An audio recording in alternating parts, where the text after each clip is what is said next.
हरि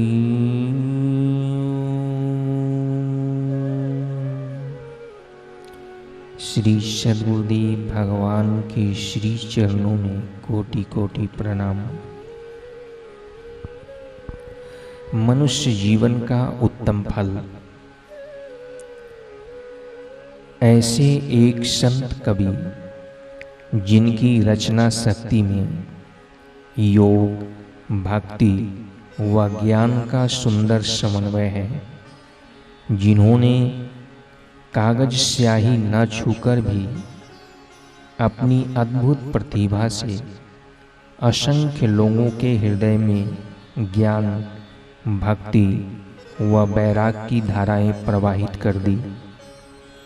जिन्होंने स्वयं अनपढ़ होने पर भी बड़े बड़े पंडितों के मस्तिष्क को अपनी ब्रह्मा बल संपन्न वाणी से झकझोर दिया, वे हैं संत कबीर जी।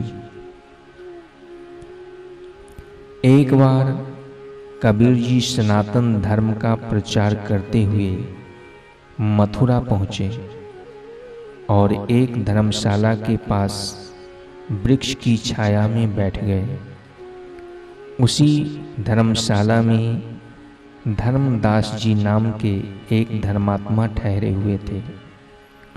वे भागवत भक्ति, पूजा, जप, तीर्थ, सेवन व संतों की सेवा में तत्पर रहते थे। भगवान की यह करुणा कृपा है कि वे अपने भक्तों से ज़्यादा देर दूर नहीं रह सकते। भक्तों को निज स्वरूप की प्राप्ति कराने के लिए वे संतों के रूप में पृथ्वी पर अवतार लेते हैं। वह उनकी अमृत वाणी द्वारा अपना दिव्य संदेश अपने प्रेमियों तक पहुंचाते हैं। धर्मदास जी ने भोजन बनाया तो उनकी दृष्टि चूल्हे में जलती हुई लकड़ी पर पड़ी। उसमें से बाहर निकल रही सैकड़ों चींटियां जल रही थी। उसमें से अनेकों चींटियां अपने अंडों सहित बाहर निकल रही थी और सैकड़ों जल मरी थी। धर्मदास जी विलाप करते हुए सोचने लगे, आज मेरे द्वारा महान पाप हो गया। अब यह दूषित अन्न भगवान को भोग लगाने व खाने योग्य नहीं रहा। धर्मदास जी वह अन्न किसी भूखे को देने के लिए बाहर निकले। तभी उनकी नज़र कबीर जी पर पड़ी। उन्हें कोई साधन रहित भूखा साधु समझकर धर्मदास जी ने उनके आगे भोजन रख के कहा, महाराज, लगता है आप भूखे हैं, कृपया इसे स्वीकार करें।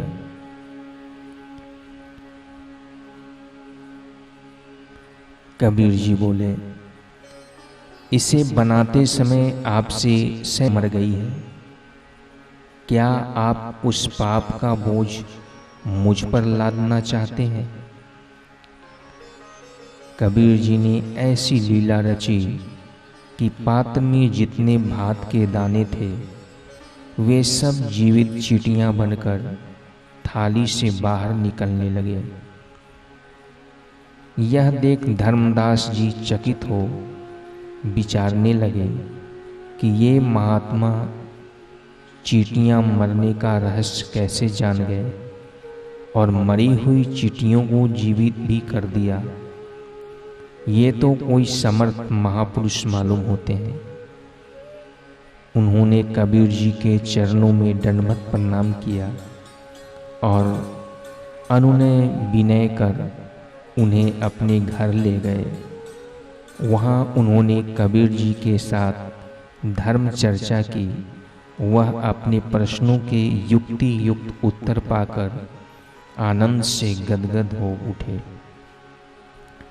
संत कबीर जी ने पूछा, आप किस गुरु के मार्गदर्शन में कौन सा साधन कर रहे हैं? मैं पूज्य गुरुदेव श्री रूपदास जी की आज्ञा अनुसार यथाशक्ति प्रतिदिन जप, कर्म, सेवा, पूजा, तीर्थ, व्रत, दान आदि का अनुष्ठान करता हूँ। आपने जो सुनाया वह तो विद्वानों ने साधन बताया है, फल नहीं। मनुष्य जीवन का उत्तम फल तो शास्त्र प्रतिपादित पर ब्रह्म परमात्मा की प्राप्ति ही है।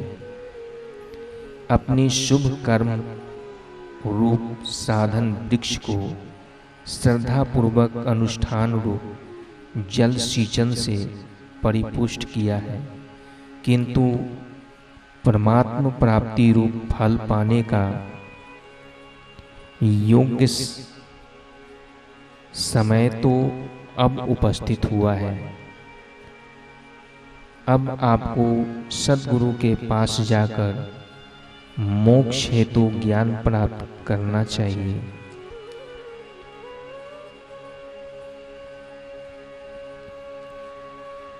प्रभु, मुझे शिष्य बनाकर ज्ञाना उपदेश दीजिए।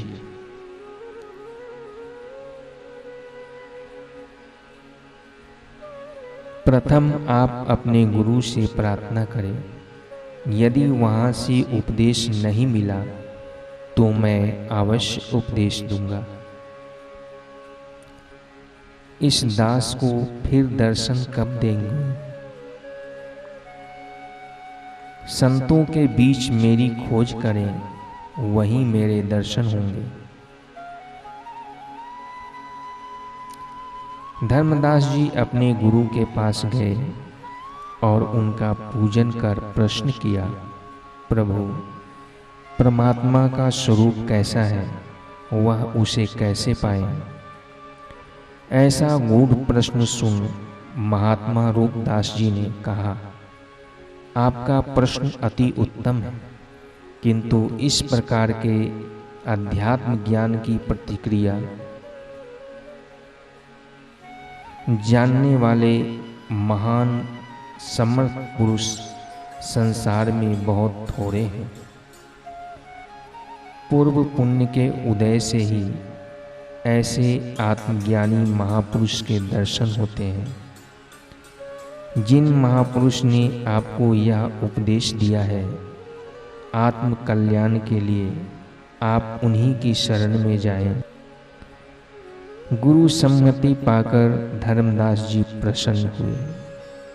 अब वे सद्गुरु कबीर जी के दर्शन पाने की उत्कंठा से साधु संतों की सेवा में मग्न हो गए।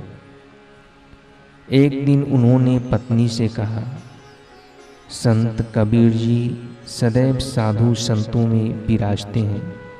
यदि हम संत सम्मेलन करें तो वे अवश्य आएंगे।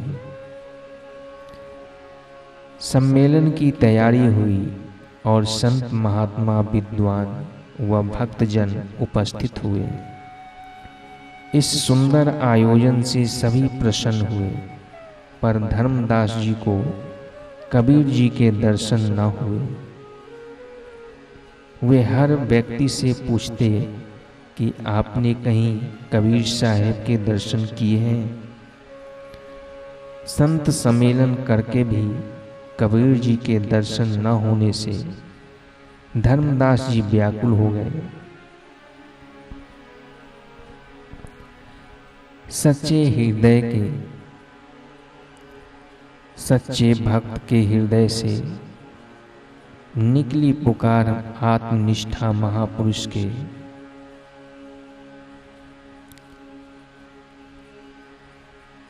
हृदय तक तत्काल पहुंचती है।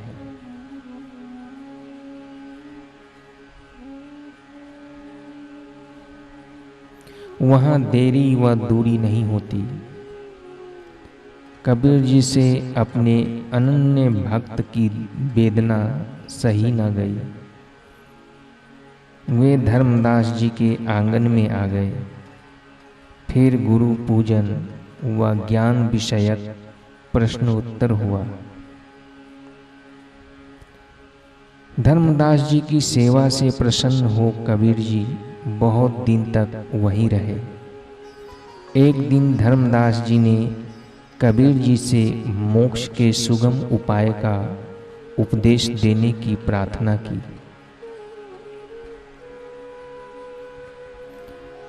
उनकी उत्तम जिज्ञासा और धर्माचरण से प्रसन्न होकर कबीर जी ने उन्हें साधु वेश प्रदान कर उपदेश दिया। श्वास श्वास में नामों उच्चारण पूर्वक भागवत स्मृति की एक तामता को स्मरण कहा जाता है। इसका अभ्यास करो।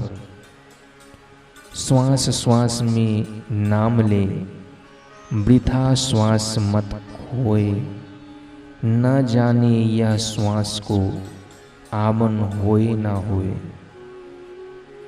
जीवन यौवन सत्ता या द्रव्य स्थिर नहीं है। सत्संग में बीता समय ही जीवन का महान फल है।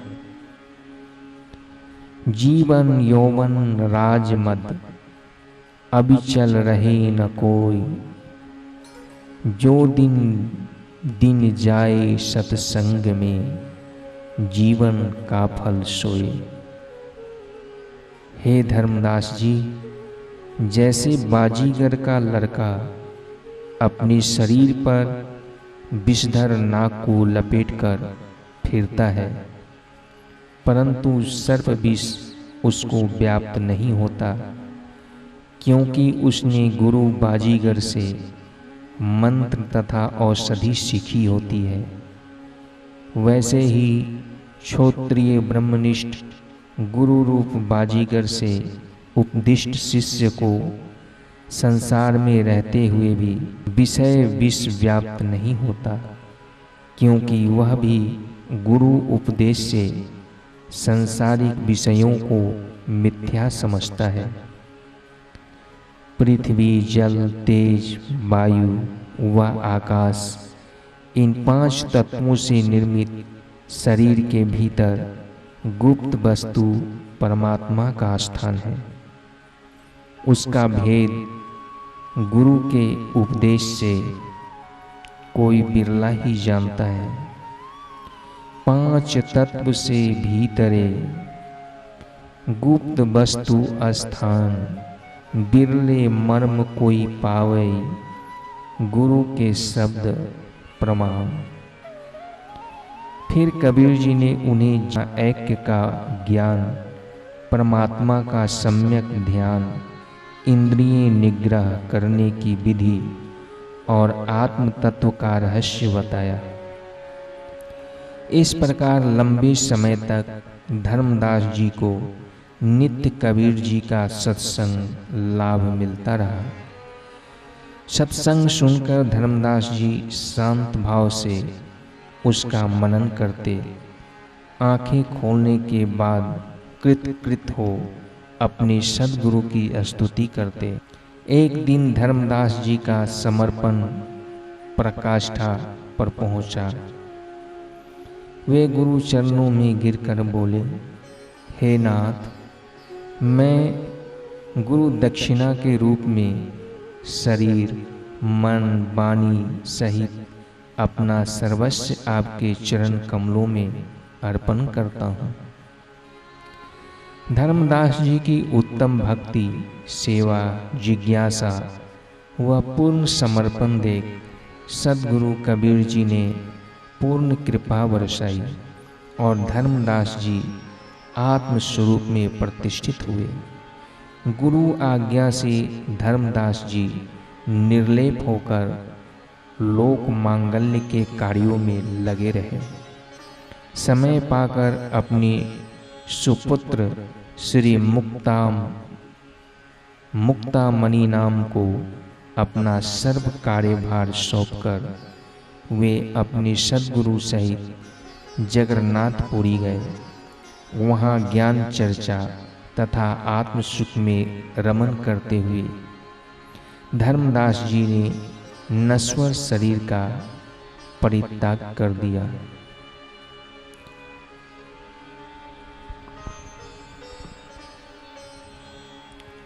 बोलिए संत कबीर साहब की जय। हरि